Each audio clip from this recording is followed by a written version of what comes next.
It was midnight on a chilly autumn night. The campus was unusually quiet only. The sound of leaves rustling against the pavement echoed through the vast courtyard. Most students were either asleep in their dorms or cramming for exams in the library. But in the middle of this stillness, something was about to happen that would change not just one life, but many. Maya, a second-year student majoring in psychology, had been walking back from the library. Her backpack was heavy, but her mind was heavier. Life had been unkind to her lately. Her father had lost his job, her scholarship had been cut in half, and she was juggling 3 part-time jobs just to stay afloat. She carried her exhaustion like a second skin. No one on campus knew the full story. She was the kind of girl who smiled even when her heart was breaking. As she crossed the old stone bridge near the back of the campus, she noticed a faint shadow sitting at the edge of the rail. Her heart skipped at first. She thought it was just another stressed-out student catching some air. But as she got closer, the picture became painfully clear. A young man, maybe her age, was sitting dangerously close to the edge, his legs dangling over the dark water below. His shoulders were slouched, his head hung low, and there was a heaviness in his posture that screamed hopelessness. Maya froze. She had a choice: pretend she didn't see him, or stop and risk being late, uncomfortable, even unsafe. But something inside her told her this was no accident. She took a deep breath, pushed past her own exhaustion, and softly approached. "Hey," she whispered, careful not to startle him. "It's cold out here. You'll catch a chill." The young man didn't move. For a moment, Maya wondered if he even heard her. Then, in a voice so broken it barely carried through the wind, he said, "That would be easier than what I'm going through."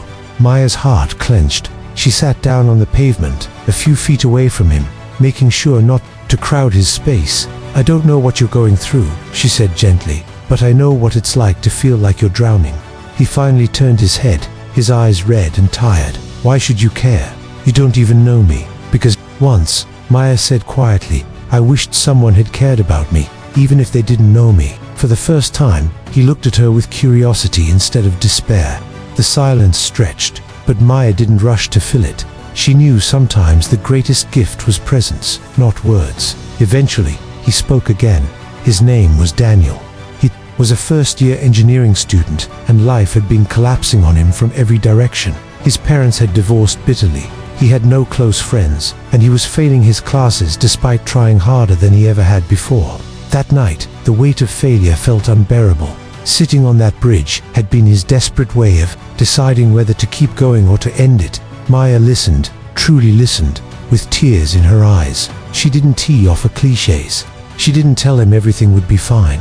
She told him the truth, that she was struggling too, that she felt invisible most days, that she sometimes wondered if her existence even mattered. "But," she added, firmly, "I'm still here, and so are you. That has to mean something." Daniel stared at her, caught between disbelief and fragile hope. They sat there for nearly an hour, two strangers in the cold night, sharing stories they had never dared to share before. Maya told him about her father, her jobs, and how she sometimes studied in bathroom stalls so no one would see her crying. Daniel admitted he hadn't eaten properly in days because he was too depressed to leave his dorm. By the end, something subtle shifted. The silence no longer felt heavy, it felt safe. Finally, Maya held out her hand. "Come on, let's go inside. There's a 24-hour diner down the street. I'll buy us something hot. Maybe we can figure out tomorrow together." Daniel hesitated. His fingers trembled. But slowly, cautiously, he took her hand. And in that small, fragile act, a decision was made. He chose life. They walked together, side by side, under the dim glow of the campus lamps. For the first time in weeks, Daniel felt the faintest spark of warmth, a reminder that even in the darkest night, someone could reach into the shadows and pull you back. Word of the midnight rescue spread quietly at first. Daniel didn't tell many people, but he started showing up in class again. Maya, despite her own hardships, began checking in on him. Over time, others noticed. Daniel started talking openly about mental health struggles, and Maya became a quiet advocate for kindness. On campus, students who had felt invisible began to share their burdens too.